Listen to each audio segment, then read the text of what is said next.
First, I'd like to thank everybody for coming out tonight, because this is a special thing for us. We've been working very hard on this program, so everybody's support coming out and wanting to ask questions is important to us. If we could, what we're going to do is we're going to go through the PowerPoint presentation first. Everybody can hold their questions till the end, but I think it'd be easier just to get through the PowerPoint first, then everybody can form questions in the next round. I'd like to thank Terry. Thank you very much for letting us come here and host the event here.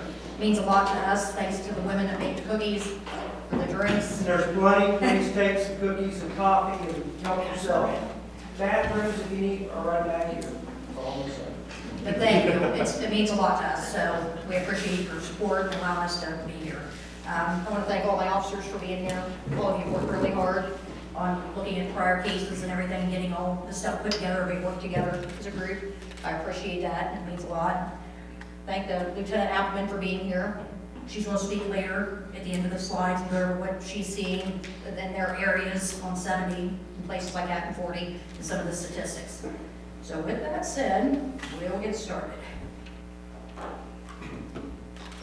We love this town. It's a good place. We love it here. It's like a peace of mind, that's why. It's nice. It just feels safe and secure being in denial. Living in denial works for me. All families in denial, they feel the same as we do, you know? No, it's not the kind of town. This is denial. Why? Opioids? It doesn't happen here. No, it's not a denial. No. No. There's no way. Yeah, the prescription pills. They would never abuse opioids. That doesn't tell me anything. Exactly. Our kids are waiting this. My daughter is a good friend. He has amazing grades. Welcome to denial.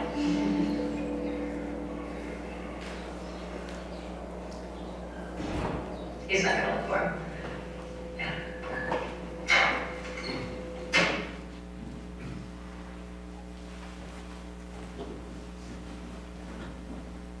I think everybody can pretty much say that's a pretty powerful message. And we need to wake up and realize that it doesn't matter what community you live in, there are drugs here. There's drugs in every community. At the end of the day, New Concord's an awesome place to live. It's a great, clean community, but we want to keep it that way. We don't want it getting so far out of control, we can't do anything about it. So, with that said, we will start. This is the New Concord Police Department K-9 program, single purpose K-9 narcotics detection and delivery. Are there drugs in New Concord? Yes, drugs have always been an issue in the village of New Concord. The drug issue has grown in the recent years. The drugs were here when I was here before in 2013, 14, and 15. And we had officers that were proactive at that time that were seeing methamphetamine back then. So it's just continued to grow. We want to be proactive on this subject. We don't want to be reactive and wait till, like I said, it's out of control. We can't do anything about it. Some of the drugs are coming from private homes, people using, selling. And some of the drugs are supplied by other organizations, people transporting, trafficking on 40, 83, and 70. A lot of them come up the interstate in that area. Probably avoiding state patrol on 70, coming through 40, thinking they can come to a small village and we're not going to figure it out. But pretty much they're wrong on that. So this case here, what we're going to do is we're going to go through some certain cases that we've had, and each officer will talk about it. This one here was myself and Officer Gulag, 10:30 in the morning. We're just sitting there running traffic, see a vehicle with an expired tag with a traffic stop. As soon as we got up on the car, we knew. The guy was very nervous, he was sweating profusely. You could actually see his heart beating through his shirt. So we knew there was something in this car. This is what came out of his car. You got heroin, methamphetamine, and he was under the influence of, he was admitted he was speedballing, using heroin and meth at the same time. And this gentleman was going to one of our local churches here in the village to do work for the church under the influence. This one here, West Main Street, Mulberry Lane, and Hathorne Drive. These are different cases. I believe Sergeant Dawson had the firearm, and Officer Traub recovered the needle on a warrant case. Yes, the individual was in the area of Mulberry and Hathorne. We got a tip that he had a warrant for aggravated possession of methamphetamine and one for heroin. He also had a aggravated trafficking in methamphetamine and heroin. He had a warrant through Muskegon County Sheriff's Office as well for weapons under disability, which means he was caught with a weapon before, which means he was in leads, or it's a law enforcement gateway that we use. He was considered armed and dangerous. Me and another officer ended up arresting that individual. The needle that is on it looks like it's on the table there, that was the needle that was taken off of him. He admittedly stated that he was going to use heroin that night, along with his girlfriend, I'm not sure if it was his wife, who was pregnant also, who lives up in that general area. And I believe that the loaded firearm was Officer Dawson. Do you remember that case? Again. Yeah, that was I got a guy that was driving under suspension, had several suspensions, and I got him coming out of the fuel mart, and he tried to avoid me. We got a traffic stop on him and identified him, and he was suspended, and tried to hide the firearm in the motor vehicle, and all in all, it was actually right underneath his arm the entire time, and I had no idea it was there. So when I pulled him out of the vehicle, that's when I found the firearm, and he was charged with such. And so, yeah. This one here is on I-70 ramp, methadone, and crack cocaine. This would have been Officer Traub's case. So this accident occurred up on 83, right up here before 70. It was a car, had 15 individuals in a van. They were all from out of state. The other individual was from out of state as well. As soon as I got up there, I smelled a strong odor of marijuana, which gave me probable cause to search the vehicle.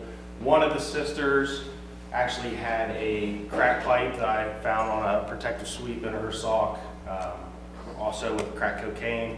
The other sister admitted to having marijuana in her bag, told us where it was. We go and find it. That yellow pill that you see in that bag, that is an opioid pill. That is methadone hydrochloride. And also I had State Highway Patrol there helping me with the crash, and, due to the amount of people that was there. So I was really appreciative of State Highway Patrol coming out and helping me with that as well. And I believe that's probably the first time I've ever seen a methadone pill. I don't know, Lieutenant Allen, you guys seen it? Okay. But that's the first one, I believe. We've had under me, maybe possibly on there at the show. Okay, drug cases in New Concord, we just went back to 2016 because I know they have further statistics, but we just went back to 2016. You can see in 16, there was 45 cases.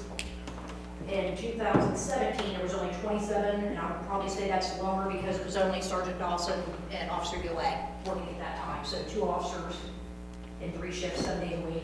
Yeah. Still pretty good, 27 drug cases for having very minimal coverage.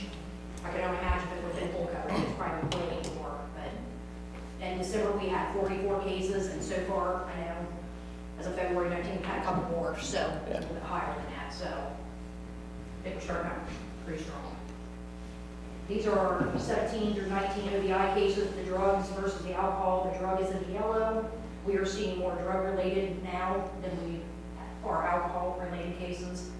And I believe our 19s are up since we've done this slide. So you can see the drug ODIs, and Lieutenant Appleton can probably vouch for that as well. They're probably seeing more drug-related ODIs compared to alcohol. This one right here, if nobody knows what methamphetamine looks like, that is methamphetamine. It was found right out here in Maple Lane on a residence in the general area. So domestic violence case, one of our officers recovered that as well. This here, Officer Traub was doing a routine business check, if you want to. Yes, this night, myself and Officer Young, we were out patrolling. We were doing some routine business checks at the night. We want to make sure all the businesses are safe, locked up, make sure we always go out, pull on the doors, make sure they're okay. While we're patrolling between Layton Drive and North Liberty Street, we observed a black vehicle sitting in front of a business. Due to the case still ongoing, I can't really say where that was, but it was in that general vicinity on Main Street. There were 3 individuals in the car. They started giving strong indicators, criminal activity. They weren't wanting to talk. Come to find out, the female was a resident that lives on Main Street here in New Concord. She had a warrant for her arrest with caution. Upon that, searching her purse, incident to arrest, in her bag, Officer Young finds a loaded syringe that has black tar heroin. The owner of the vehicle also gave me consent to search the car. So when I went to search the car, I almost got poked by a needle that's also right there. I almost got poked in my left hand. That's where that female was about ready to use heroin. And that black little, it looks like a little bundle there, if you can point that out to you. That has actually been sent off to the crime lab. That tested for black tar heroin as well. During the further search of the vehicle, Officer Young also found another syringe in the back by another individual. Due to that individual being cooperative, he was just issued a criminal summons and was sent to county court. Yep. This one right here, Sergeant Dawson probably vouched this, and this was, I think, right before I got here. Yep, this was right before you. Trained all in a handgun. This was during the Pokemon Go craze, middle of the summer. Everybody was all over the place walking around. It was nice to see. We got some kids come pounding on the door that somebody is shooting off a gun inside town. So myself and an older officer that's no longer at our department were respond and find the individual under the influence of alcohol, highly intoxicated. Believe he was under the influence of something else as well. We're not quite sure exactly what it was at the time. Come to find out, he got mad at an argument with somebody else and took the firearm out on Sprague Alley. That's a case, I can talk about it. And right beside the hair salon in between that alley, and started firing the gun off about 20 feet from kids walking down in between the alley, coming towards the post office. The kids thought he was shooting at them, and that's why they come and alerted me to. He was arrested, charged with many different things. We sent the substance that I took out of his pocket in that little vial there, and it came back as tramadol. We believed at the time it was cocaine, but it ended up being tramadol. So he was ended up charged in, I think, 6 different charges, and seized his firearm, and the little individual lives right on Main Street. So with that said, what is a single-purpose narcotics detection canine? Single-purpose dogs are meant only for the detection of narcotics, marijuana, methamphetamine, heroin, cocaine, etc. This is not an apprehension dog. This is not going to be a chase down dog, bite dog, and that's not what it's used for. And there was many questions on that, so I want to reiterate, this is not a apprehension dog. Funding for the K-9 program. This program will be funded by annual donations only. We're not going to raise your taxes. That's not what we're doing. This project will not even happen. It doesn't come out for donations. Put in for some grants. We put in for some of those. Wait to see what we get from that. Vet village training needs, equipment, transportation for the K-9 food, etc. Like I said, we'll be doing fundraisers. We've already got some things. Me and Charlotte's been in talk about things we can do this year to have some fundraisers to supplement this. And this program, it's going to be like every year we'll be doing fundraisers. It's not going to stop this year or next year. This is something when I'm done and gone, I want it to be able to last for whoever takes over the village, you know, that's here for the state and for the rest. Generations yet to come, so. Chief. We Love Pets has already agreed. They cover pretty much every canine for food, so. Chief. I think that's one important, sorry, I know you're trying to keep on going with this. I know that's another important thing. Talking to a lot of people that have came into contact and have asked me questions about this program. One of the big questions that's came up is this going to eventually go into the budget for the village? It's not going to go into the annual budget. Like Chief just stated on that slide, it's going to be solely done off donations to people in the public, surrounding businesses that want to help out, and through grants. And the purpose of the narcotics detection dogs, well, from some of the pictures you can tell what the purpose of them is for. But police officers can use the drug dog to help locate illegal drugs when they would otherwise be prevented from seizing the evidence due to privacy concerns and enforcement. While police officers may be required to obtain a warrant in certain circumstances, a drug sniff may be used to help locate the evidence without infringing upon the individual's Fourth Amendment rights. Officer Charles, will take over from here. Thank you. Okay. Yep. Use of K-9 searches, utilization of the K-9 is not considered a search under the U.S. Supreme Court case law. It's considered an open-air sniff of a vehicle. The reason why is because if you think about it, air is free for everybody. If you can breathe it, it's pretty much free for everybody. That's why it's not considered an illegal search. If the dog hits or indicates on a vehicle, it gives the officer probable cause to gain access into the vehicle with the belief that there is an illegal substance. A lot of people have been asking what probable cause is. Probable cause is the definition for it is reasonable grounds making a search, pressing a charge on people, etc. Probable cause must exist for a law enforcement officer to make arrest without a warrant, search without a warrant, or seize property and relieve the items for evidence of a crime. So that means your drugs, guns, anything that you get into the car that you can use as evidence. What about my Fourth Amendment rights? I know this is a big thing that people have asked about a lot. The right of the people to secure in their persons, houses, papers, and effects against unreasonable searches and seizures shall not be violated, and no warrant shall issue, but upon probable cause supported by oath of affirmation, and particularly describing place being searched, and the persons or things to be seized. The use of the K-9 the use of the K-9 will not violate anybody's civil rights under Illinois v. Cabela's. I'm going to get into that case. Okay, so Illinois v. Cabela's. A Fourth Amendment is not violated when the use of a drug sniffing dog or a drug dog during a routine traffic stop is not unreasonably prolonged the length of a stop according to the U.S. Supreme Court. A reasonable traffic stop length is approximately 30 minutes. You have to, when you're making a stop, one of the big things that officers are doing, we're looking at how people are behaving. Are they sweating? Are they getting inconsistent stories? Are they lying to us? A drug dog sniff that is conducted during a lawful traffic stop does not constitute a search, as an individual does not have a reasonable expectation of privacy in an illegal contraband within a vehicle. That was through the United States Supreme Court. So I'm going to go ahead and tell everybody a little bit about this case law. So what happened was it was an Illinois state trooper stops an individual on a highway for speed. That was his probable cause for stopping the vehicle. That officer ended up calling for a K-9. That K-9 ends up alerting to the car, and then the trooper ends up arresting the individual for trafficking marijuana. So Illinois Supreme Court ended up saying in that case that the officer didn't have reasonable grounds or reasonable suspicion to call for a K-9 to alert the car. Therefore, it ended up going up to U.S. Supreme Court because it got appealed. U.S. Supreme Court found that the officer did not need reasonable articulable suspicion to call for a K-9 to alert on the car, because under the Fourth Amendment, people do not have the right of expectation of privacy to illegal contraband, which would be your narcotics. Therefore, that case law stands. So anytime the K-9 handler wants to run a dog around a car, he doesn't need reasonable articulable suspicion. He can do it. It's because it doesn't prevent people under the Fourth Amendment, to protect contraband. Will the K-9 operate during traffic stops?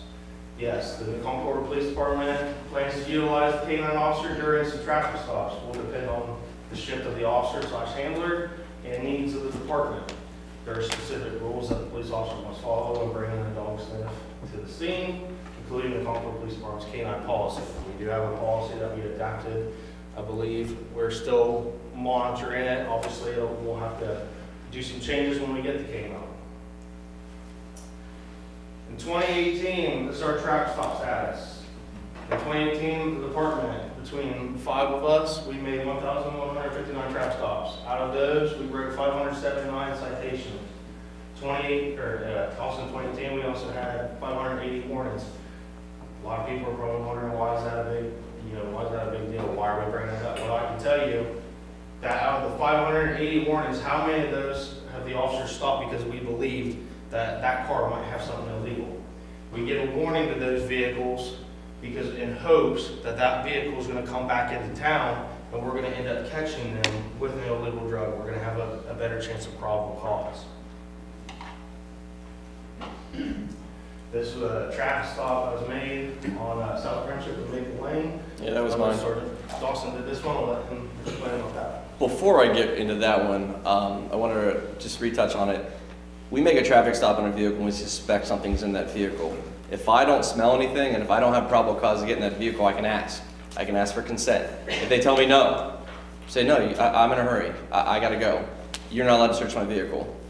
If there's no K-9 around, that person goes down the street and they can have anything and everything in their vehicle. That happens a lot of times when we try to ask to search. A K-9 would be able to check that and then hopefully get probable cause. So I want to make sure people understand we do ask, we do try, but if they tell us no, there's nothing we can do. Our hands are tied. This stop actually came out of the Concord Square Apartments. It's a closed case. I stopped a vehicle for a minor traffic violation. I think it was a stop sign violation. The driver was out of Cincinnati, had a firearm in the vehicle. The passenger was out of New York, had a warrant out of New York, was not a good pickup. It was only statewide, New York only. And the backseat passenger was a Caribbean. He was from the Caribbean, that's correct. Detected the odor of marijuana in the vehicle. They were all very nervous, sweating. None of their stories matched up. Pulled them out of the vehicle to do a search. During the search, I found a large bag of marijuana and the loaded .357 revolver right beside it in the glove box. Late at night, and those people are not even from here, but they were at the Concord Square Apartments for whatever reason. I mean, we can all make speculations, but they don't belong here. So, driver was arrested and taken to jail. The other two had to be released because I had nothing on them, and the driver was charged with the weapons violation and the possession as well. And I like to add in there too, Sergeant also made a good point. A lot of people are wondering when it comes to the whole probable cause, how we can use that. Okay, so a certain thing for probable cause, we have a thing called plain view. So what that means is we stop a car and we're looking in the car while we're having interactions with the drivers and the passengers, whoever may be in the vehicle, okay? We see, say, a meth pipe or a needle or a marijuana pipe in plain view, like say, sitting right in the cup holder. That gives us as officers probable cause to get into that car because we can physically see it. You know, we're not detecting it. When it comes to smell, marijuana has a very distinct smell. That gives us probable cause. We can smell marijuana, we can get into the car. Methamphetamine, heroin doesn't really have that strong of a smell. We don't have a smell to it at all. That's why the K-9 comes into a big picture. That dog indicates that car. That gives us the probable cause to get into it. If these individuals would have been having a bag of methamphetamine or a bag of heroin or pills or whatnot, they'd have gone on their way. They might have gotten a traffic ticket, might not, but I would not have been able to get in that car if they told me no. Now, if they told me yes and I searched, a different story, but if they'd have told me no and they're in a hurry, I can have suspicion, my gut feeling, the hair in the back of my neck, everything. Doesn't mean anything. I cannot search that vehicle if they tell me no. They'd have been off their way, that firearm would have been down the street and off they'd go. So, marijuana, that's the only reason why I was able to get into that car that day. Okay. Yeah, this traffic stop here was up around Muskingum University, I believe it's on Lakeside Drive. This is an officer, one of our reserves now, but he's not here tonight. He made the traffic stop, so I don't know what the probable cause for the traffic stop was, but this was recovered, the marijuana, the scales, and individual baggies where he was selling. So, this was up on campus, so. I can talk about that one if you want, since he's not here. This is another auxiliary officer, got a call of a reckless vehicle, believed they were intoxicated. Found a vehicle that matched the description, ran the plate, and it ended up being expired, so he made a stop on the vehicle. The individual was coming back from a wedding and was intoxicated, was drinking at the wedding, had opened bottles of alcohol in the back seat. So the guy was pulled out. He called me down to the scene to do the field sobriety test, ran a field sobriety test, and he was determined he was under the influence and was charged with such. So he was arrested, and during the search of the vehicle, found the marijuana. The gun, he is a CCW holder, valid CCW holder. Gun was not stolen. He said, I have a CCW, it's in my vehicle, did everything correctly. So what's a CCW? CCW, Concealed Carry Weapons Permit. So they've gone through the right steps, did the background checks, and took the tests, and did the class, and was able to carry a firearm concealed. So he did everything he was supposed to, but you are not allowed to be under the influence of anything while in possession of a firearm. So the firearm was seized, and the prosecutor's office indicted him for weapons while under the influence. And he was charged with possession of marijuana as well, and with the OVI. And it was a combination OVI under alcohol and marijuana. He admitted to smoking weed every day, several times a day, and it was for back pain, but you can't operate a motor vehicle while you're under the influence. So that's how that one came out to be. Yeah, I'm good. This is other local communities that have K-9 officers. We did Randall, I don't know if they have 3 or 2 right now. Randall Police Department, Village of Roseville, but he couldn't be here tonight because he had something come up, and St. Paul Police Department. you want me to go? Can another agency with a K-9 assist New Concord PD with stops? They can, but reasonable 30 minutes max. By the time, if they're clear on the other side of Zanesville, it's not, they're not gonna be here. So that's the reasoning behind where we need it all. Zanesville and Cambridge would take too long to respond to New Concord in a reasonable amount of time for the traffic stop. State Highway Patrol and Sheriff's Office have several areas they cover, making it difficult for them to respond to the village, depending on their location. I mean, state patrols all over. So for them, it's just if they can make it there, they can. And some of it's agency policy. Some allow it, some don't. So. What other duties could the K-9 officer perform? We can use them for village parades and special duty events, educational seminars with community groups. If requested, school building checks at the John Glenn schools or Muskingum University, if that's, you know, if they requested that. And mutual aid with other law enforcement agencies, so.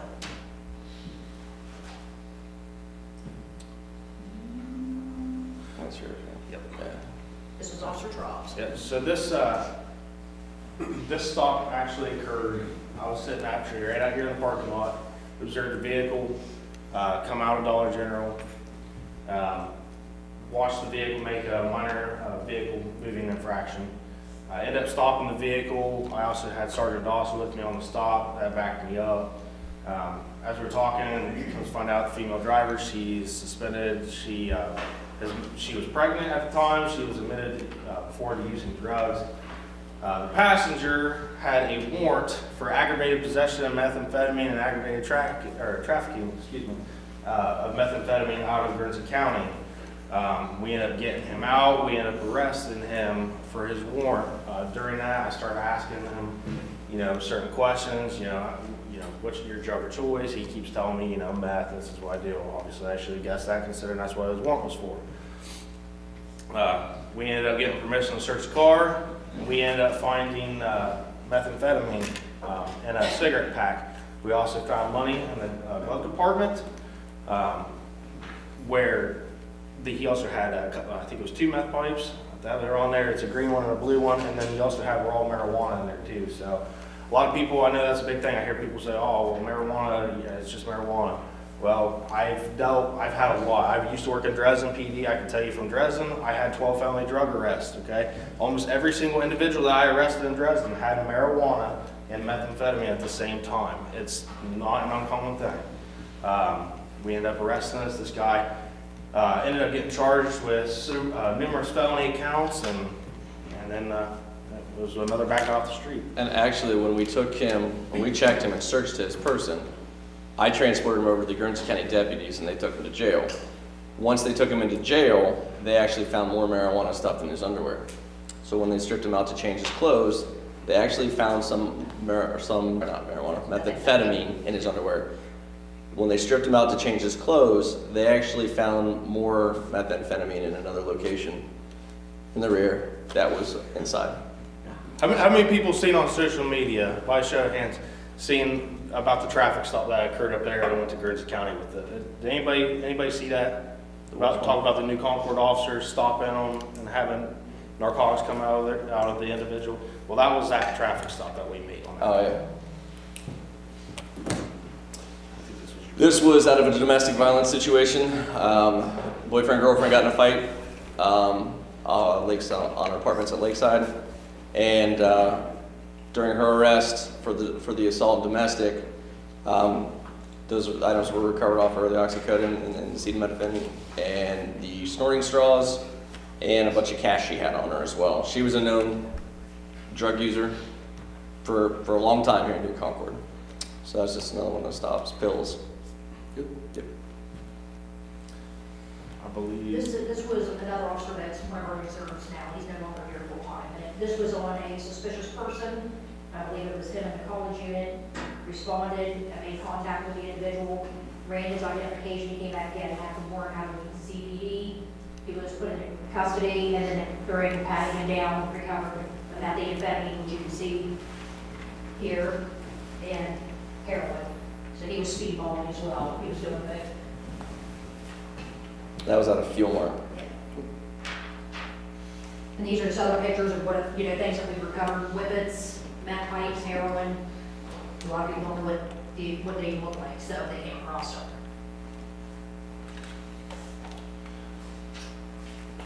This would be another case that I had. This occurred back in December of 18. I get called by the pharmacy that there is a female calling in making fake prescriptions.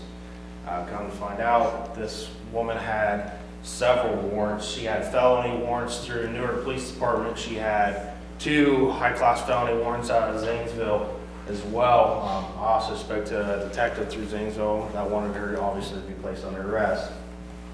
During a probable cause search on her with consent, and that's a big key. I want a key on that. This lady, although she was placed under arrest, I still asked for consent to get into her bag. Thank God she gave me the consent anyways. I get into the bag. Those are all controlled substance pills. They're dangerous drugs. There is a mix of Xanax, and I can't recall what the other drug was. Weighed out to 54 grams. I want people to realize, although people just think it's a pill, if you have kids, imagine what it could do to your child if your children got a hold of these pills. This isn't something to take lightly. This is something we see on a daily basis. Okay? That would be yours. I had a suspicious vehicle. This was actually South Friendship down here, right off South Liberty, right down here. Big white panel van, got a suspicious vehicle, 2 people inside the vehicle. So I arrive on scene, and 2 people were in the same seat in the vehicle. Just stop at that. I pull them out of the vehicle, open up the door, and get them out. And right there, underneath their feet, if you see in the right-hand picture, is what I see. That is a meth pipe. No, it's a meth pipe. So that gave me probable cause to search the vehicle. So they were both pulled out, detained, questioned, stories didn't match. They're from Columbus. What are they doing here in New Concord? So the female was a nurse at a hospital in Columbus. And the other guy had a business, I forget what business, but anyway. And as I pulled him out of the vehicle, doing the search of the vehicle, I found a bag of methamphetamine right on top of their cell phone. They set their cell phone on top of it to hope that I wouldn't see it. What are they doing in New Concord? We don't know, but they're here. They were here. So that's what we mean by probable cause. That's plain view, sitting on the ground right in front of me. So that gives me my reason to get in that car.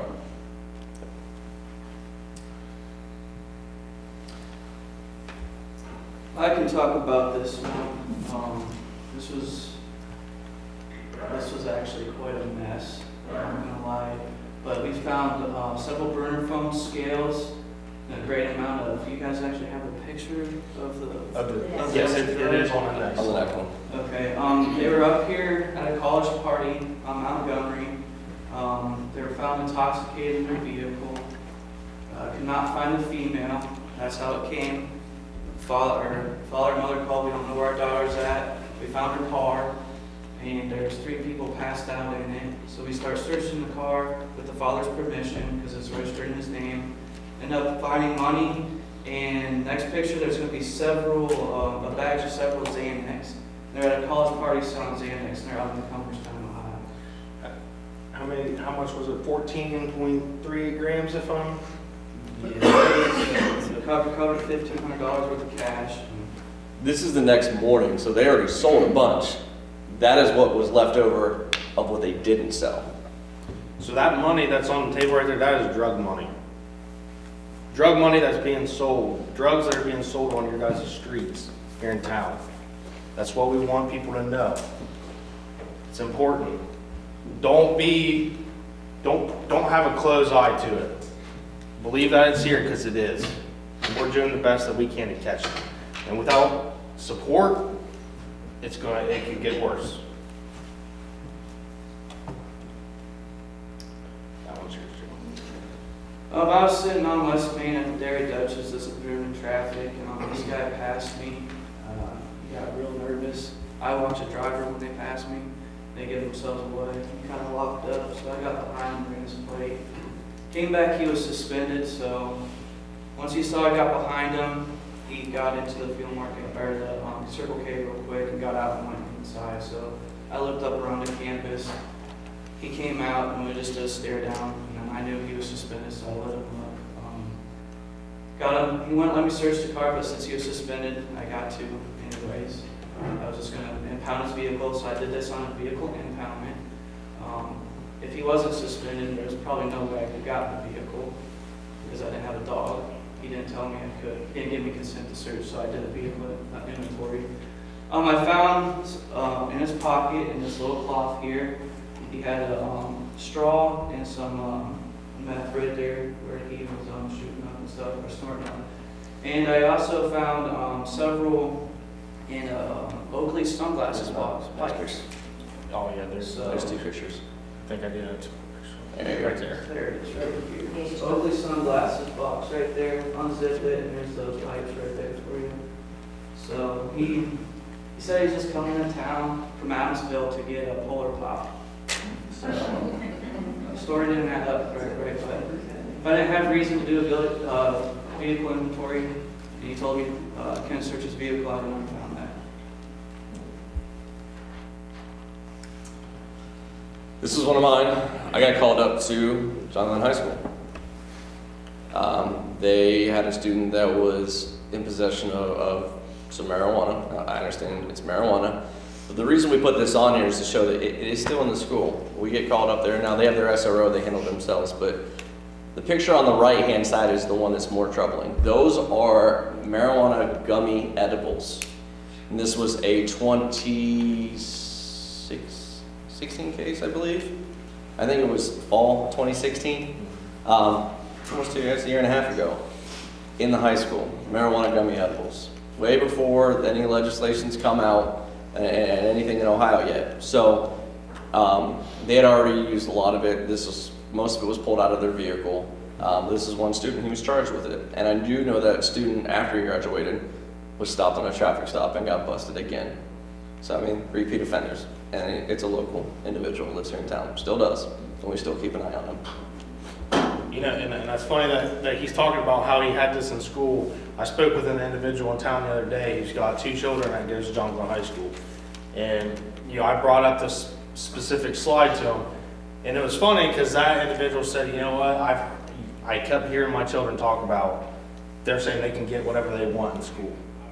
I mean, think about that. If you can get anything you want in school, I mean, it's in the school. Keeping a blind eye to it's not going to help. Well, this goes into hers.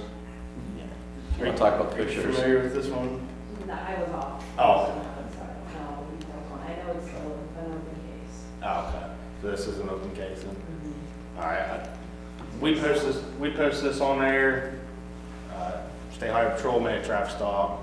They got $6,500 worth of crack cocaine and heroin, Guernsey County, on I-70. What about this one? Okay. Well, I'm sure people have heard about this one. yeah, I'm sure people have heard about this. This was on State Highway Patrol's page. This was at the, I believe, the 173 mile marker, if I believe correctly. 173, I believe we're at the 69. The 169. 4 miles. 4 miles away.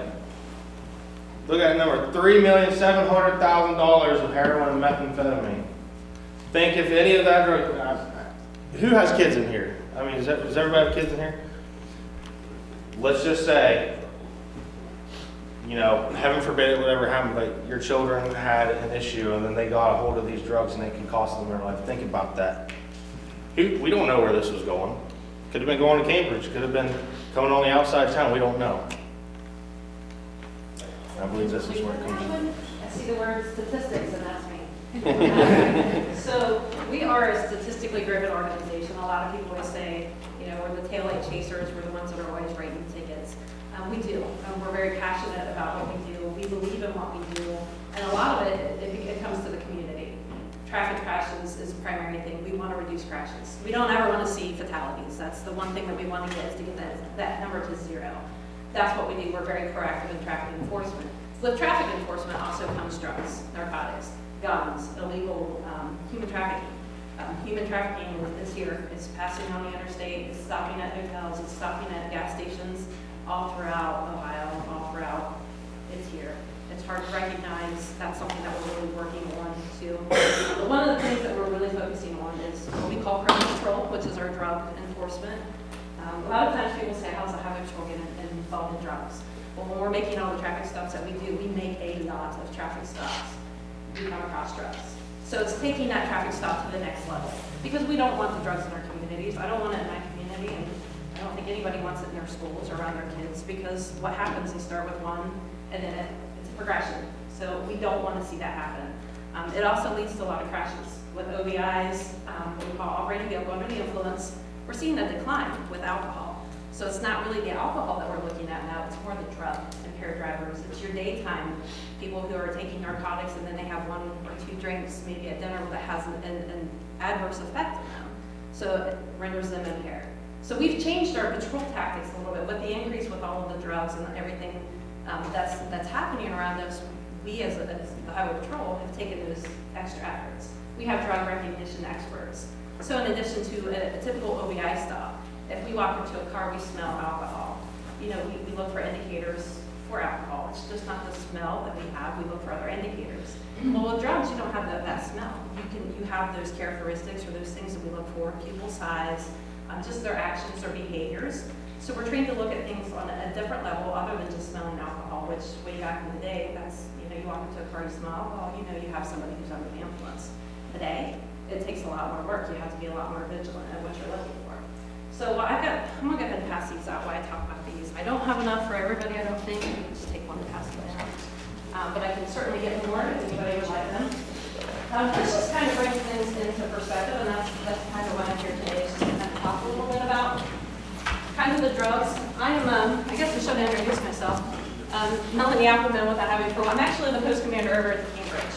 I worked over here at Zanesville for about three years as a sergeant, and then prior to that, I worked up in Columbus at our computer crimes unit. We work a lot with drug stuff, drug trafficking specifically, because a lot of drug traffickers have cell phones, they have computers, they have all these things that we look at to try to stop the drug trafficking. That's what we ultimately want to do. We want to get the drug traffickers and get rid of them so we get rid of the drugs.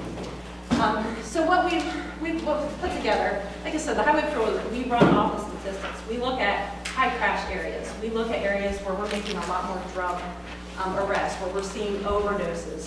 We tend to concentrate our efforts in those areas because we know it's proven that the drugs are there. So this is just it's pretty interesting, really. If you look at some of the trends, in 2015, I don't know if everybody can see these. This is, I don't believe this is in the handout, but I can get that for anyone. So in 2015, we had 2,956 arrests for marijuana. Pretty big, kind of a big deal then. And look at some of your smaller, your methamphetamine too.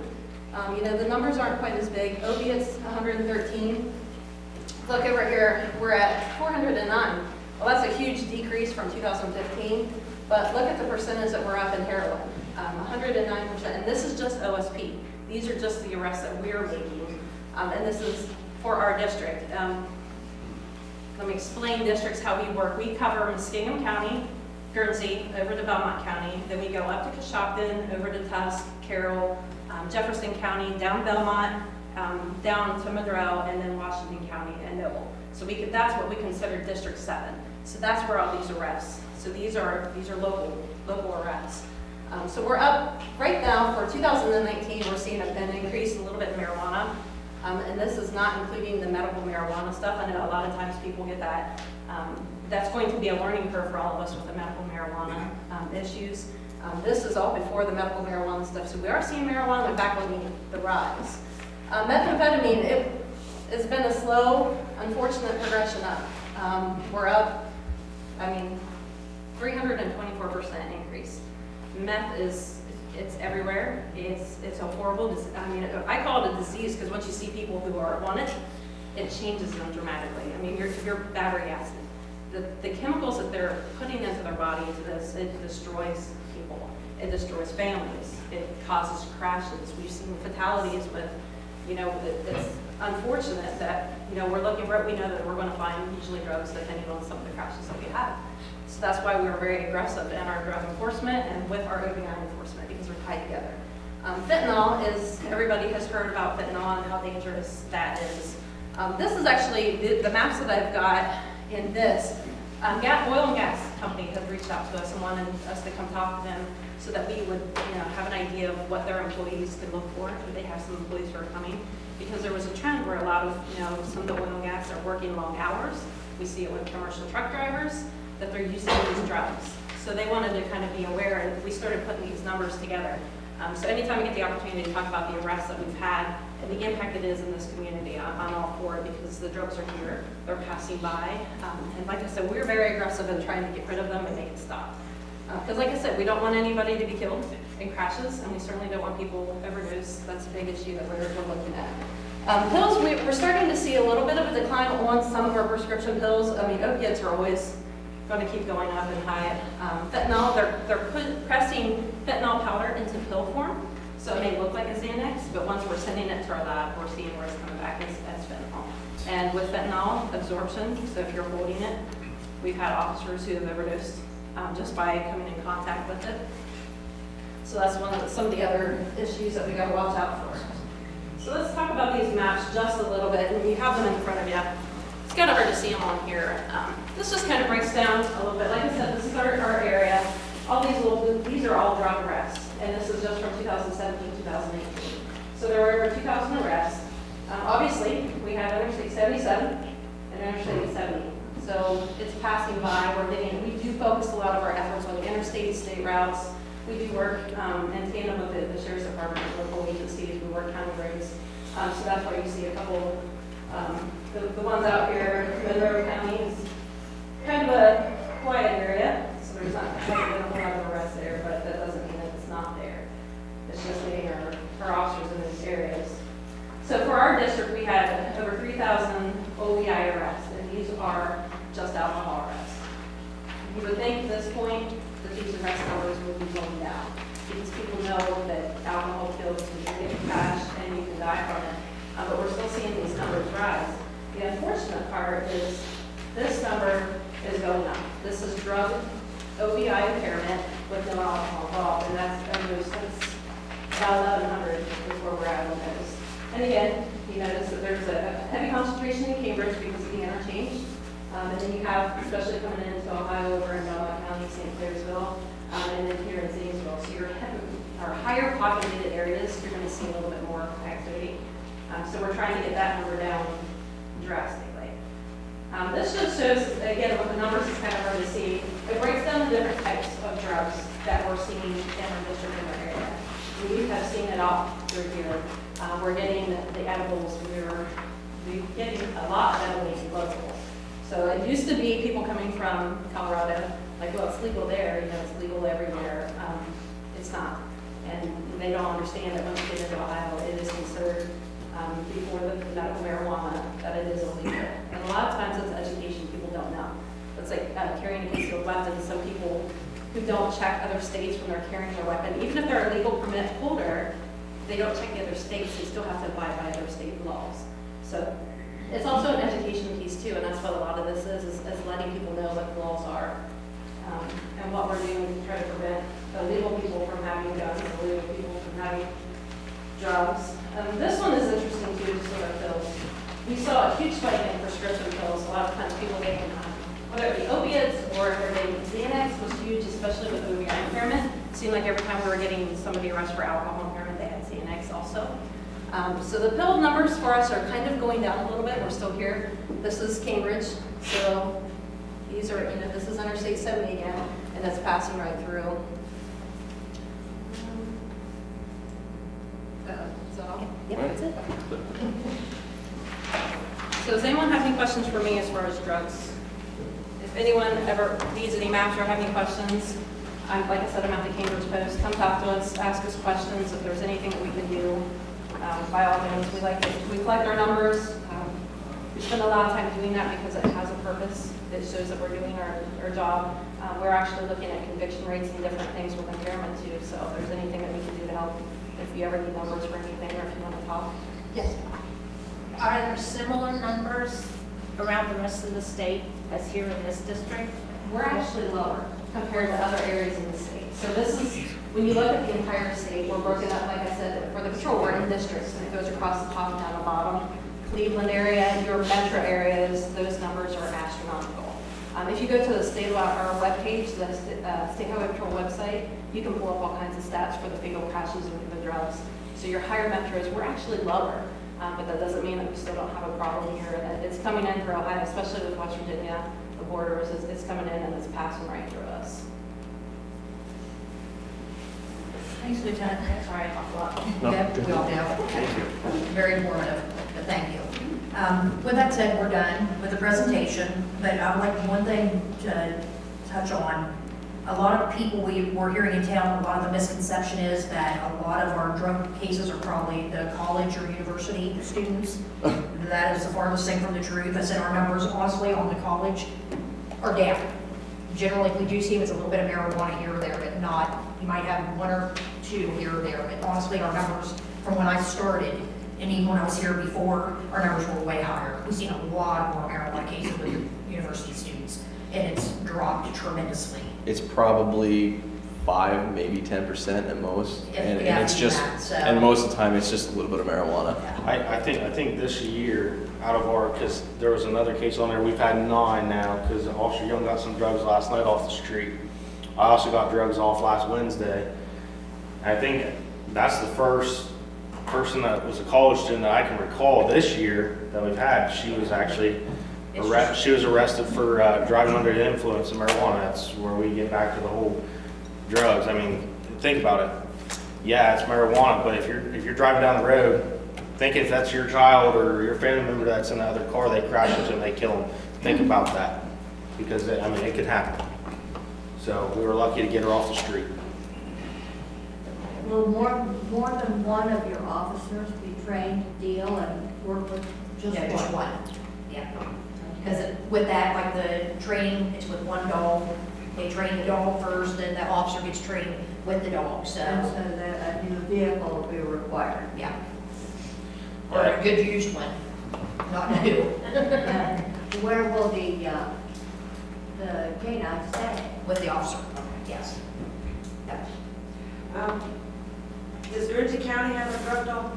Yes. K-9? Yep. Has the village ever had to call in Muskingum or Guernsey County K-9 unit to come and We would never ask, we don't ask Guernsey County. We have checked, and maybe you have before. I haven't personally. This is why we want to get one, because we're timed on our stops. From what I would normally make a stop, what, 10, 15 minutes, max 20, I can't legally hold someone there to wait for a dog. I had a car, it wasn't on the slide, but just to answer your question, I really wanted one. I wanted the K-9, they're like none close, none available, and I had them on 40, this vehicle, and these people, they made me nervous. I was real nervous. Very stiff, handing me stuff very slowly. I hit them from Mark Lanes, they were showing stuff when they passed me. 2 days later, Zanesville calls me and asks me why I ran them. They're getting ready to issue a warrant for them for 3 counts of manslaughter for making bad drugs. And I knew there was something in that car, but I couldn't get in it because they told me to go pound sand. So, And that's like yesterday. I had a car, I was sitting right out here in the parking lot. Observed the car come down Maple Lane. Guy gave me criminal indicators as he drove by. And I believe all of us on the PD has went through State Highway Patrol's training for drug interdiction. So we're pretty good on it. We're pretty good at picking up indicators, like I said, but adding a dog, that's another tool. Ended up stopping a guy, figured out why. It was he got nervous. He didn't use a turn signal right up here at the stop sign. Thank God the guy gave me consent to search, but originally beforehand I reached out to the Muskingum County Sheriff's Office and said, hey, I'm gonna need a dog on this car because I think, hey, this guy's gonna have something because all the signs that he's been giving me. Sheriff's Office said we don't have one. We don't have one available to you guys. So yeah, That puts it's us one in of a those things, they situation. might, at that time, it's just one of those things, it's like, maybe they will, maybe they won't. Because they got issues over in that side of the county, and they're busy, and that's what they're working on, and trying to, solve the problems over there, so. Chief, I work second shift normally, and there's only one K-9 unit for the Muskingum County Sheriff's Department. He's one guy. If he's on a call, that dog's not coming. The only way we're getting that dog is if they just happen to be close to the Norwich side, and that K-9 officer is free. I've asked many, many times, they're just not available, or I see now with our system now, I can see he's on a call, he can't come. I've never had them been able to make it over here for one of my stops. And that's the plus side with us having a dog. Yeah, as long as everything goes as planned, I'm supposed to be the handler of the dog. If any of these guys on the PD call, or any other agency calls where I live, obviously I'm not going to tell everybody where I live, but I live relatively close, they can call me up and say, hey, I got this guy, he's not letting me into the car. Guess what? I can get in that car, I can get here, and I can get that dog ran around that car, and we can get those drugs off the street. So that's the plus side. First, I want to say, I think it's so important, I live here in town, and I think it's so important to get this dog, because when you're in town and people know you don't have that resource, then people are going to come to that town because they know they can get away with something compared to a surrounding county. So they say, well, we could go to New Concord, they don't have a drug dog, they won't have problem. And criminals know what their laws are to an extent of being said. Another thing I think is so important with these drugs, you can't profile. It's anybody. It's high-income families, it's low-income families, it's daddy's Mercedes, it's mom's soccer SUV. You don't know, but if we have a dog and that car is coming through and it looks like they're a soccer player, they're a high school, they're your typical people. These drugs are in our homes with our kids, with our family. This is real, and this is so important. If we have this dog, especially knowing it could go into the schools, if these students know there could be a random dog that comes through those lockers, those students are going to bring it to school. They don't want to lose their scholarships. These are kids that if we don't have a dog and they have these and they think it's cool or whatever, or even if they're selling, right now if they have it, if they know there's a drug dog and they can do a random sweep, those kids, they're more afraid of their parents than they are of that drug dog. They're going to lose their soccer scholarships, they're going to lose their sports scholarships, they're going to lose everything that they have worked so hard for just by having a little bit of something in their lockers. I just can't stress enough. My question is, in having this dog, is there a way, is there encouragement for community calling? I know even me personally, I've seen drug deals at Circle K. I've seen drug deals at Respect's parking lot. I've called. I've seen it happening. I've gone into Respect's, I've called, I'm like, but it's too late. Like, they're in the car, they're gone. However, if I had a license plate, when we have the K-9 unit, you encourage the community, if they see drug activity, to call. And then this way, I'm hoping the community will, it's, of course, nobody's going to know you've called, but you call if you see it and you have that license plate number, the officers, if we call, then you would be able to then go look for that license plate and then maybe have if you pull it over, then you would call the K-9 unit to be able to then search. Is that something that you're hoping or encouraging the community to want to reach out and call? Even now, We still want you to call. Still call. Absolutely. Because We can still do look things. for that vehicle, get probable cause on it, stop it. Yeah, there's many tools that we have and different things. I mean, we might be able to get into that car. There might be something else there. It's not only call because we get a K-9. Always call. If you see something, you hear something, call us. Let us know. We'll always investigate it. Because I think, I'm sorry, it's so important. If you guys don't have protection to search for needles or anything, so if you pull someone over right now and you have to search, you getting stuck, that's your life. You're done. I can say I've been stuck almost probably 3 times here in town. This way, when we have the dog, and then you could be on red alert to watch what you're searching, where you're searching, you could be more protective and cautious with your searching. So we're not only getting drugs off the streets, but weapons. Well, I'm glad, sorry, I won't rain on it too much, but I'd like to point this out. Chief Bexall, she came from Dresden as well. She could tell you numerous types of stuff we've seen there. I'm glad that you brought up about not having the resources for us to have that dog, for like Muskegon County Sheriff's Office. I will tell you from being in Dresden for over 1.5 years, like I said, I'm not going to go into all those cases, but I've stopped numerous people, gang members that are in Dresden. How many people been in Dresden when it was once a wealthy town? I mean, back with Longaberger, okay. Used to be very wealthy, you never seen it. You know what, when Longaberger went under, all that bad crew came in because they know all the resources are further in town. They're in Zanesville. The sheriff's office isn't coming out there, and they don't think that village officers are intelligent enough to see it. I'm surrounded by great officers. We're very good at what we do. You give us the tool to stop it, we're gonna do an even better job of stopping it. You know, that's the big thing. She had her hand up first, actually, sorry. What about residences where you know the people, and we've been in the village here, I've been associated since the early 60s. And my husband and I bought our home in '88. And we've lived in the same neighborhood since the 70s. You know, and there's obviously residents, homes that, now do you, I'm sure you guys have, you know in your head. We generally know where hot spots are in town. So- And also that's where it helps. If the community reaches out and gets a hold of us, like say if I'm a handler, okay, say Sergeant Dawson or one of these other officers, call in on a car, say, hey, this is what I seen, you know, this is the plate. They get there, they catch that car. But is it only the car? Or what, are we talking about homes? Are you asking if we can take the dog up to the house? Yeah. Yeah, no, your house is, it's a little different, more protection under the Fourth Amendment rights. So what we would do to handle that situation is we would watch and keep an eye on the house. We would catch the cars coming out of that house, get the stops on the cars, use the K-9 to get into the vehicle, arrest the individuals, start building that case, and then we would present that and get a warrant for that home through the court system. And that's one of the big things, what he just said.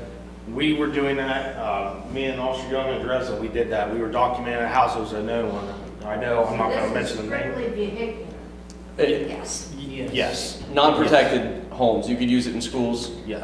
We can go to nursing homes up there. Can go to the high school? Yeah, Yes. absolutely. We can walk around the high school, the Or parking someone lot. calls you and said, Yep. I know of a locker number such and such. If Chief Vincent calls over and says, hey, this is what we got, we need your help, we would be absolutely more than willing to go up and help them with that.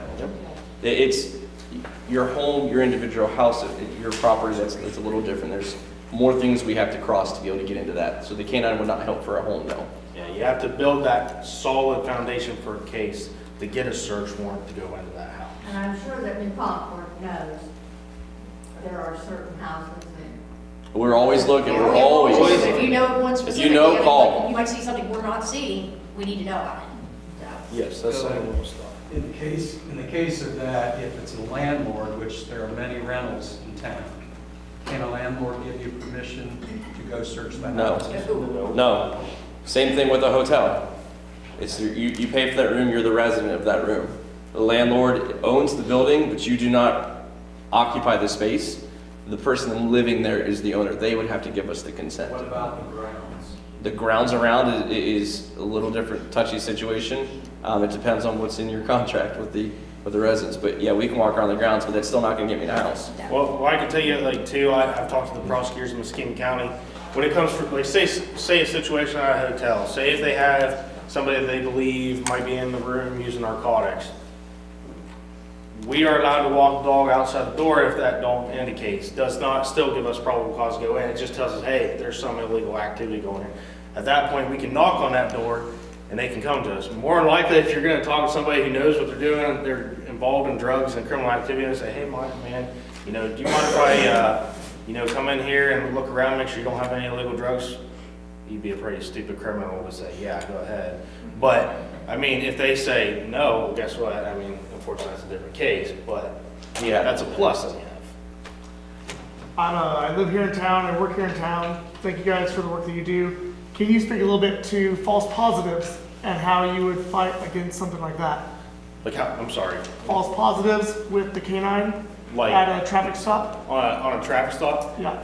So I personally have not went through the training, so I can't really, are you mean like if the dog indicates in the car? So a false positive tends to be where you excite a dog to give the same indications that there is an illegal substance, but there isn't actually any. and problems that come with those types of situations. Can you speak to how you guys want to do that? Well, regarding to the dog itself, I can't really speak on how the dog indicates. I mean, obviously, the officers seen when dogs go around a car, they got, talking to other handlers, they've got different dogs that'll either sit, they'll point their nose directly at a car. Some are more aggressive and scratch. Obviously, we're not gonna have a dog that's gonna scratch.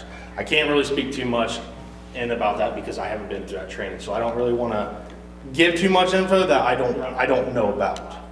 So, I mean, if I already went through that training and had that dog, I'd probably be able to, to answer that question a little bit better. But that's something, we could write that one down, if I would get ahold of Mary and ask something like that and get back with you. I mean, that's. Is everybody in here or anybody familiar who Jonathan Mary is?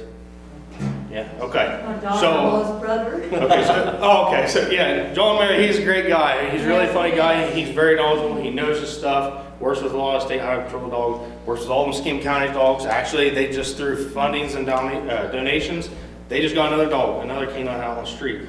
Fortunately, it's still runs in there. I think that's an animal. Oh, is it Deputy Prouty? Okay. Deputy Prouty would be the new dog out. Oh, In connection with his question, I may have misunderstood his question. Were you saying that if the dog supposedly hits on something, the car's searched, nothing's found? No. Okay, what, in that case then, because that got me thinking about that, lawsuits, things like that on the village? No, so that goes back to the Cabela, or Illinois versus Cabela's. If a dog is indicating on a car, it's because there's either been somebody who's had illegal substances in the car, and I've had that before.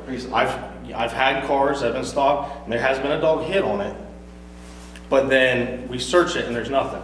That could be somebody that just got in the car and had marijuana. Somebody just got in the car, they had meth, they got heroin. The dog can still indicate that. If we go through the car and we search it, we don't find it, guess what, bud? It's your lucky day. You got away. We're giving you a warning. I mean, it can happen. The dog can still indicate to the odor of the narcotic. Whether you find it or you don't, that's what's going to matter. So whether they used it or it's been in the car. either it just been in there or, and it's a possibility that it was hidden so well we didn't find it. And you may have mentioned this, but bring it up again. The basic, I know it's not going to be tax funded or anything like that, but what is the basic yearly price tag associated with having a K-9? Upkeep, vet, all that. Have you got a figure on that? Startup is that your startup cost is the biggest, and that can go from 40,000, 25,000, somewhere in that general area. You're looking at the dog, which is $7 grand for training. You look for the vehicle, you look for, you're going to put tires on that vehicle every year, fuel to fill that, vet bills, food's donated, so that's out of the question. So the money that's then seized on these drug raids, can that be? Yes, we can, once the case is closed, we can file for forfeiture. Correct. Yes. Yes, that is, that's one of the things that we Vehicles learned. to be seized as well. Vehicle as well, yes. Yeah, if we stop a car and say it's got, I can say from past experience at a different agency, stopped the car, got 10.56 grams of methamphetamine, scales, baggies, money, several knives. Guy had one of the guns that was right underneath where he was sitting. When I pulled him out of the car, took it down to the prosecutor, they arrested all of them. One of the individuals was in a tuxedo, or in a tux, okay? Occupation was a firefighter, okay? That's where we go back to. It could be anybody. The other two individuals were married individuals. And the funny thing is when I asked them, I said, where are you guys going? The two males said New Concord, and the female tried to stop it and said that they were going elsewhere, okay? So think about that too. We ended up arresting all three, I ended up arresting all three of them, impounded the car, ended up forfeiting that car. Now that car goes to Dresden PD. All that money that I seized goes to Dresden PD. It's the same thing here. We seize a car that's got a lot of dope in it, we can seize that car. All that money goes back into it. We can sell that. It goes into our fund for the K-9. Same as money. Go ahead. You really, if you wanted to hit home, I just recently retired from Rolling Hills from teaching, and it hits home when you're called to go to the funeral of one of your 5th grade students that is now a parent. And I currently had his little 3rd grade son in my classroom, and you go to his calling hours, and it's a heroin overdose. And, you know, you don't know what to say to his mother, let alone to his little boy. And, you know, all the mother could say was, we knew it was coming, because this was before the drug had come out to reverse it. And she said, we were just waiting for the call. And she said, you know, it finally came. And then fast forward a couple months later, we have a lot of access to iPads in our classroom. And when every kid's going to put their name in and search, and of course what comes up when he puts his name in, his father's obituary. So, you know, that's going to live with that little guy forever. And that's just the first of many in Rolling Hills. I mean, it's, sadly enough, it is happening quite a bit. And we own rentals, and, you know, I've lost grandmothers to an overdose in Maysville. You know, it's a sad thing when the grandkids come and say, you know, hey, our grandma was a dealer. Yeah. And because of protection, we couldn't do anything about it until she finally overdosed. But I'm going to tell you, when it's hitting the schools, and these kids over in Rolling Hills, it is the saddest thing. These kids can tell you where to get the drugs. They can tell you how to administer the drugs. They can tell you anything you need to know. And it's really sad when you say, well, can't you go to your neighbors for help? And they say, no, it's a meth house. And so, I mean, it really hits home. It does. It affects everybody. Orange is getting that way too, pretty much. Mm-hmm. I will sit here and say I will not hide anything from anybody that I talk to. I've told people that I've talked to on the streets. My family's been affected by drug users. I've lost family members to drugs. I went on a fatality overdose probably about 2 weeks before I transferred over here to a friend that I was really close with. Okay, I went to school with this kid, sat in class with him. Kid was an A+ student, never thought in a million years kid had a good job. Okay, fentanyl, heroin, methamphetamine, oxycontin is what his lab results came back.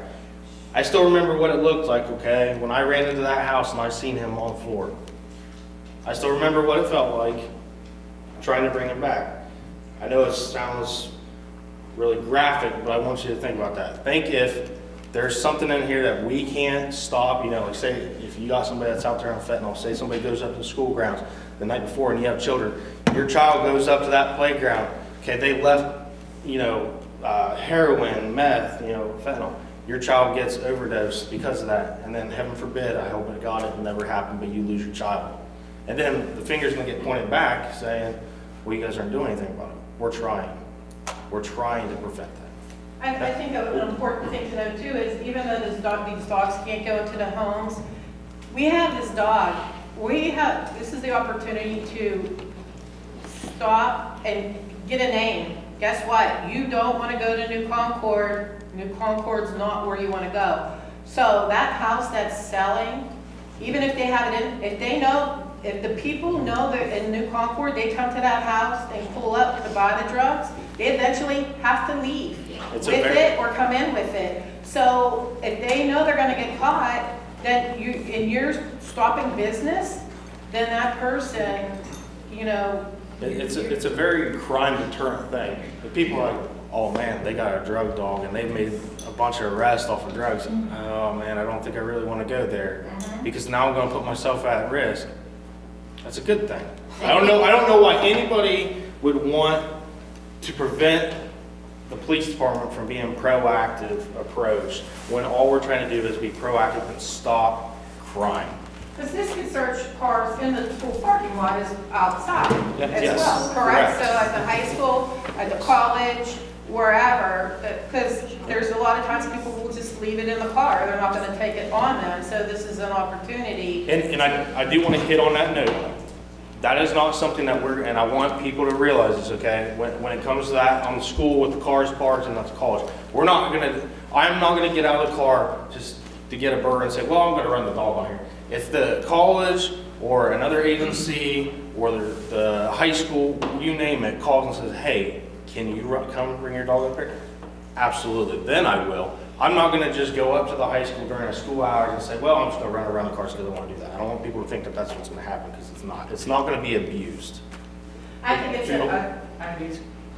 Just to clarify Terry's question, so we have about a $25,000 to $40,000 startup, but year after year, about $4,000 to maintain what we will have. So that will be the year after year style donation. And the money is being raised through fundraisers and stuff. Correct. Yes. We've actually, said me and Charlotte's been in talks about things we're looking at to get started this year. It's just, we want to get this out of the way first and then start rolling with it, so.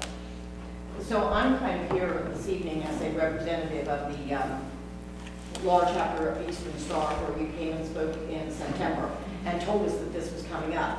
And I know that when I pulled the little note off at Respects, I took it to the meeting, and you are getting a donation from us at some point. You'll be getting a call. Thank you. But in the meantime, both the Laurel Lodge and the Laura Chapter want to do some type of fundraiser that we can have. So we'd like to know if there's something that you specifically need our help with your fundraiser, or do you want us to do our fundraiser on our own, or both, or how can we as a community organization of folks, which is what our job is as charity and community service, help you to do. So do you want me to give you information? Do you have information this evening to pass out, or how do you want to deal with that? Well, our talks have been with our fundraisers, like I said, we've got quite a few of them. When we were in Dresden, I'll just give that example because that's what I'm just familiar with, because we did it every month. One Sunday a month, we had spaghetti dinners. It paid for all of our cruisers. We never paid for a cruiser. And they're driving brand new cruisers, SUVs, that we worked for free, come in on Sunday once a month, worked 5 or 6 hours after churches. Everybody came there and donated. So we did things like that. So we have had talks of that. I think back in September, we talked about maybe pancake things, like doing things like that. We talked about a scrap metal drive that Dresden also uses, goes through, they make very good money doing that. So there's been, and I got some other, but I don't want to say because I don't want to ruin it. A couple other fundraisers. So you actually have ones that you're planning that you could use our help with? Yes. Absolutely. You wouldn't be opposed Absolutely. to us doing something on our own as well? Okay. And if you do, we'd be willing to help. I mean, that's something, you can get a hold of me anytime and we can work that out and do that. It'd be great. When will this start to happen? When are you planning on incorporating this? The fundraisers, No, the K-9 unit. as soon as we get the money. It's raised. That's going to be the key, is getting the funding for the dogs, and then also Yeah, getting for a decent vehicle for the K-9. Obviously, nobody wants to buy something that's junk, so we're not saying that we want to go buy a brand new vehicle. We're not saying we want something that's rolling on 4 flat tires and smoking while it's driving down the road. We don't want that. We want something that's decent. Yeah, because it's expensive. Yes. The equipment is for the dog. There's some certain equipment we have to have for the dog. So in order to get that, we don't want to get it, put it in a car that's going to break down. And this is strictly through fundraising. If 10 years down the road, it won't be like putting on it. No. Taxes. No, it will never go into your taxes, no. No. No, the idea is to try and get at least the first year startup cost as well as the second year continuing funding in an account before we would actually purchase a dog or a car, outfit a cruiser, any of those types of outlays. So we want to make sure that we're financially stable before we move forward on anything. Once the K-9's up and running, a lot of times, and I hate to say it this way, but all the drug stops we're going to be making, and the money and the drugs and the vehicles that are going to be seized during that is all going to go back into that fund. And like the mayor said, it's only $4,000 a year to keep that going.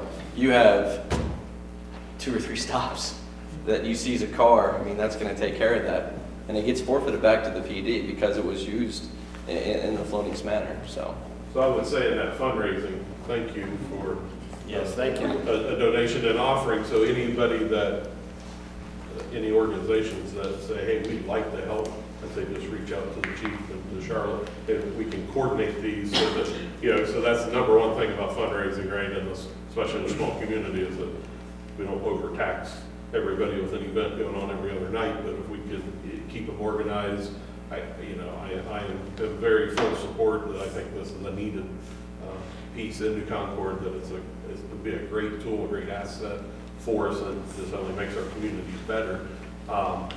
And for any individuals that want to donate any amounts appreciated, and and we can put that to good use. You know, I know from Melissa and I, you know, we looked at it and said, hey, this, you know, we love dogs, from the personal side. Taking off my mayor's hat, sitting on the table. And said that, you know, we, not that we specified it to it, but we looked at it and said, hey, I want to give enough money to buy the vest or something, because I think that's very important, that they're protected just like our officers there. So anybody that, you know, if you got an idea and go, hey, you know, maybe this is, So- get with the chief, they can kind of give you an idea of what that costs. And, On that note, you know. then, do you have like a projected, this like vest or whatever, you know, that kind of thing, that you have a projected cost, so that if Yeah, we set a specific amount that we wanted to give, it would go to whatever? I mean, like to buy the vest or something like that, and we set. Kind of. Okay. It's hard to really specify it to that, but it Right. kind of gives people a theme. Right. You know, if you have a get together and go, hey, here's what we'd like to do, you know, kind of gives We can people put an this- idea. Yeah, we can put this information, we can get together and try and put some generalities together and post it up on our website on the police page, so that people know, here's some ideas, here's some things that if you want to help, there's ways to help. There's also some of our basic costs that we're looking to fund. So we'll try and get more information out so that anybody who's interested can, you know, start looking at it. Question was, what's the most negative hurdle that you have to get over? That you've heard from community? I would say that I know, I'm sure everybody's probably thinking, because I'm sure we've heard a lot. One of the big thing is I've heard that we're just gonna go after college students, and I will tell you, I am so tired of hearing that we're gonna go after college students. Just because they're a college student doesn't mean that they don't have meth, doesn't mean that they have pills, doesn't mean they have large quantities of marijuana, okay? But that's not our goal. It's anybody and everybody. That is not our goal, to go after college students, okay? Our goal is to get drugs off the street, make the community safe, keep it off there. One of the big things, drugs, guns, and money. And when we went through State Highway Patrol interdiction, it's one of the big things, one of the guys up there said, guns, drugs, and money. It all runs together. It's everywhere. We want to get it. We want to stop it. I think we want to remember too, college isn't all year.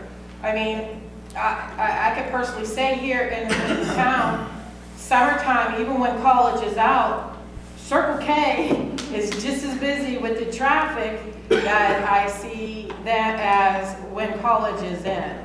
And I think that comes part of being in denial, Ohio, wanting to think it's just college when it's not our neighbor, who it is. And I think too, you know, like I can't speak for the college, you know, Susan, everybody's here. Like I said, our numbers are like way down. Yeah. And what we have seen is maybe a little bit of marijuana here or there, nothing like great large amounts from the ones. But I don't think for any minute that the college wants, you know, drugs on their campus either. We know they don't. I mean, but most of the stuff we're seeing is coming from outside. They're coming from Cambridge, they're coming from Coshocton, they're coming from Zanesville. And then we got some just coming from wherever. We don't even know why they're coming here.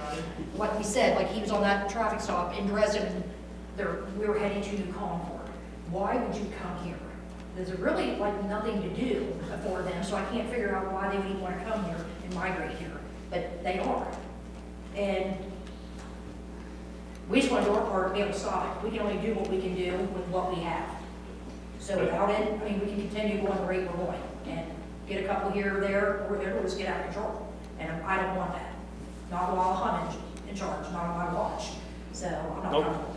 She in the back has up first. She's had a question. Yeah. I'm curious. Unfortunately, came in about 10 minutes late. I was hoping to see this room totally full, is what I was hoping for. Do you have another session like this scheduled? Because, as I think you definitely should, and I'm sure we could open up the building again and do this, but to see those numbers, to see what you showed us, everybody in the community needs to see that. And I mean, I knew it was here, but to that level, and to see where it was at. Yeah, I think a lot of people are under that same, you know, idea that, okay, we think it's here, but like we said before, they've never talked about their stats or what's going on. Even when I worked here before, we never did that. No. And to me, I think it's something, if it was my community and I lived in this community, I would want to know what is going on in my village, where I live, So this is being aired on the college network. So is it going to be edited, or is it going to be ran as full? It's going to be fully ingested as a kind of like a normal village council meeting, how you see the full thing, same thing as this. Okay, so that's another opportunity, that needs to be advertised, that it will be. And you'll have PowerPoint slides on there too, I've shown. Okay, so that's going to be Good another idea. way of communication. Just to add for you, ma'am, I've been here for 3 years, I'm getting ready to head out of here, but my goal, my thing is OVIs. What she talks about with her slides, that's my strong suit. His strong suit's drugs. My drug OVIs this last year went skyrocket on 40, 83. I'm just letting you know. I mean, they gotta go get them, or are they bringing it back? They have to take it at some time. So if we have that dog, you know, maybe we could stop that extra person from getting behind the wheel. Her and I responded to an accident. Lady fell asleep, had methadone in her system, right during school rush hour. If she went left, she could have went on head on with a kid. She went right and hit a pole. So I just want to add from my point, I'm not getting the drugs, but I'm getting people on the drugs. I've seen a tremendous skyrocket since I've done it. I think one thing that we have to mention, and because we were talking about it, is in the metropolitan areas and everything, we're between Wheeling and St. Clairsville and Columbus and so on coming through. And maybe that's why we're having so many out-of-state people coming into New Concord, is because they know we don't have a dog and they think we're just some little podunk village that they know Honestly, what. I agree. And if that's the case, then I'm all about the dog. Get the dog. You know, with a lot of it too, what you said is touch, and I've heard it for years. State patrol is good at what they do. That's why they're up here on the interstate. They're good at it. Most of them, they don't want to come in, they avoid them like the plague. So let's come in on 40, and most of them run the same routes all the time. They know which towns have what and how many cops are on. They watch us like, that's all they have time to do. Right. So they're employed. And another thing, when you were talking about how it's going from alcohol to drugs now, I know my son-in-law used to be on the police force here in New Concord, and he was all the time catching people with OBI, like you said, with alcohol. And it was a big thing, and I mean, that's what his big thing was. He always could just be in the right place at the right time or whatever. And I think it's been several years, and now he's been with Muskingum County Sheriff, he's been with Perry County Sheriff, and so on. And he has seen that progression. And like I said, I have a nephew that's in Muskingum County that just became a K-9 officer. And I think that from my point of view, because I've been involved in it in some way, family-wise, so long, I'm seeing that this is what it's come to. This is what it's come to, and this town and this village has to step up. We have to just keep right on and move it forward. And like when we talked before about, maybe trying to get, Guernsey or Muskingum County, those guys are working their tail off. Yes, they are. It's not that they're just sitting over there with a dog. It's invested in both Yeah, it's cities. not like they don't want to come They don't, here, but yeah, they can't be busy. in every place. Yeah, they can't. And What? so it's, the resources are limited. And, they gotta do what they gotta do. So they're working hard too to get the communities cleaned up. That's like when we went through that drug interdiction class, we talked to State Highway Patrol, one of the guys on there, he's a really funny guy. He was telling us about, asking us wherever agency was. I mean, we got people from Florida coming up to this training, everything, you name it. And one of the things is Officer Young and I told him, we're in New Concord. And he just shook his head. I mean, he said, you guys are in a hot spot right where you're at. And he told him, he said, you guys got 40 and 83 that runs right through your town. 70, he said, I'll tell you right now, he said, they avoid 70 because of us. He said, they're running right through 83 and 40 because they go straight to Coshocton County, Zanesville, and Coshocton. Or, excuse me, Cambridge. So it comes through town. Go ahead. I have two questions, actually. The first one is, once you get the initial startup funding, how long is his training last with the dog before he's actually on the street? I believe when I talked to Mr. Mary, I think he said it was 4 to 6 weeks. Now, don't quote me on that, but I know it's an everyday thing. We're training 8 hours a day with the dog. We're already, I will learn the signs of the dog when the dog's indicating, learn just pretty much the behaviors. I'll learn. I believe he said some of the stuff because, I mean, really the dog is an officer. It's not just a dog. It is an officer. It's in the front line. You know, he says pretty sad, you know, when we talked to the vet that said that she was going to help us out with our vet bills and everything. They give out free Narcan to the dog. I mean, how sad is that? You have to give out Narcan to the dog. But if you think about it, they're on the front line. Not only are we as officers exposed to it, that dog that's smelling that drug, he's right there to it. So we want to make sure he's protected. He's an officer. So we learn all kinds of different behaviors, everything that I'll have to do. I can't really say what all it is because I don't know his training plan. We have to have that money to get into it. My other question is there going to be any follow-up on this through the Jeffersonian as far as tonight's meeting and what was discussed in some of that? He just left. Yeah, he was He here. just left? Yeah, he was here. I know a representation for the Jeffersonian was here. Oh, okay. Yeah. I didn't see him. You're keeping on the web page how much money you've got so far. Is that on that? Will that be on the website? We can put it on there, yeah. We just started collecting You know the where- funding, how we far can start we're putting going. that on there, yeah. Good. I can say I'm a representative from Muskingum University with Orbit Media, which is the radio station, the TV station, and the newspaper at the university. And we do plan on keeping tabs on all of those, so you can go to our website, orbitmediaonline.com. So we will be doing things with that, so if you want to know more, I'll keep in touch with Chief Peck and Village Administrator Charlotte Colley, so you can keep in tabs on that if you want to know more and keep in continual contact with what's going on. Being that I'm out in the sticks out here,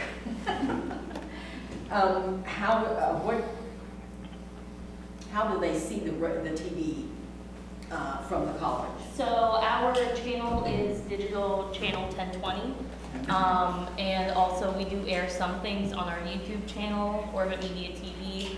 And if that's something that, I don't know, people want to see on YouTube, we can also put this on YouTube as well. So that would be very useful. Yes. I'm also from Y City News, so we have stories out. We've kind of been following this as it's been in the works. Also, so you can find us online at ycitynews.com, and we'll have stories out and just kind of following along with the process and kind of all the other exciting updates that are coming to the police department as well. Thank you. I'm not thinking about the dog or anything, but before anybody leaves, make sure you get a cookie or two. Because if they're left here tomorrow, I can't eat them, I'm not allowed. You If there would be, Joe would be back at the There's brownies and things like that before you leave. Grab several if you want. If you got kids at home, take it home. We're gonna be. Thank you all for what you do.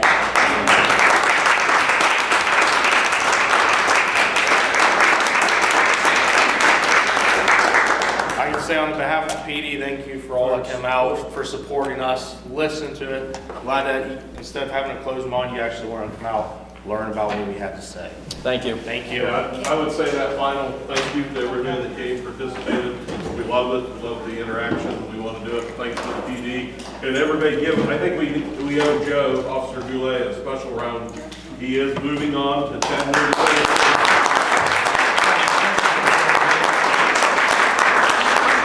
He's been a great resource here for 3 years. He carried us with Officer Sergeant Dawson when we were down to a 2-man crew. So thank you. Rough time. Thank you. Okay.